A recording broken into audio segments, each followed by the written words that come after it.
મને બીક લાગે છે. દીકરીને ભણવા માટે મેં ઘણું કર્યું છે. આજે તેનો દિવસ છે. ચી ચી મેં કહ્યું હતું ને દીકરી મેં કહ્યું હતું ને. ચિંતા કેમ કરો છો બહેન? દીકરીને ભણા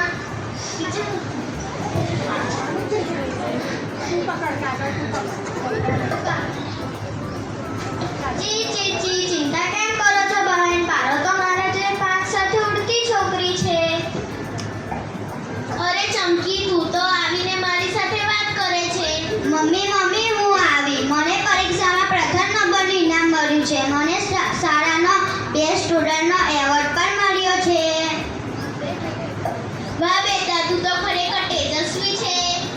ચી મેં કહ્યું હતું ને દીકરી હોય જ્યાં ત્યાં ચમક તો આવી જ જાય. પણ મમ્મી, હું રોજ ઘરના છાપરા પર બેસું છું ને ઘણા ઘરોમાં તો દીકરીને બહાર રમવા પણ નથી દેતા.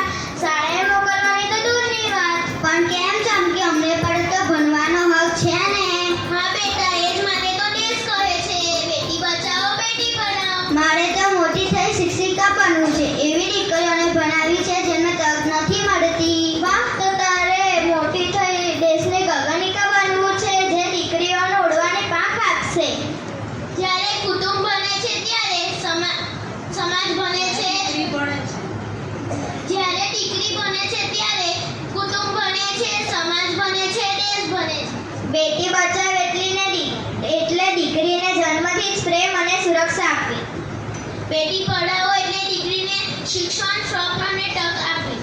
અને અમને પાંખ આપી જેથી અમે પણ આકાશ જેટલું ઊંચું ઉડી શકીએ.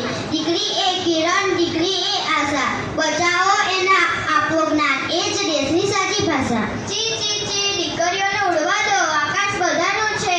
બેટી બચાવો બેટી પઢાઓ. અરે આ બધા એસઆઈની કામગીરી કરે છે. કોણ છે? કેટલી મહેનત કરી રહ્યા છે દેશના કામ માટે. અરે ચમકી, એ તો અમારા માનનીય શિક્ષકો જ છે જે બુથ લેવલ ઓફિસર બની દેશ સેવાનું કામ કરી રહ્યા છે અને સાથે સાથે અમને ભણાવી પણ રહ્યા છે. જોયું ને, ભણેલી દીકરી પોતાનું કુટુંબ સાચવે, ભાવિ પેઢીને શિક્ષણ આપે, ભારત દેશને વિકાસ તરફ લઈ જાય. ઇલેક્શન, મતદાર યાદી સુધારણા, વસ્તી ગણતરી તથા અનેક રાષ્ટ્રીય ઝુંબેશમાં યોગદાન આપે. મમ્મી, હું તો ખૂબ ભણીશ. ભારત દેશનું નામ રોશન કરી. ચાલો સૌ સાથે મળી પ્રતિજ્ઞા કરીએ. બેટી બચાઓ બેટી પઢાઓ. બેટી બચાઓ બેટી પઢાઓ. बेटी को सबसे आगे बढ़ाओ. बेटी को सबसे आगे बढ़ाओ. बेटी को कलेक्टर, बेटी को कलेक्टर, डॉक्टर, नेता, engineer, engineer, teacher, teacher, police officer, police officer,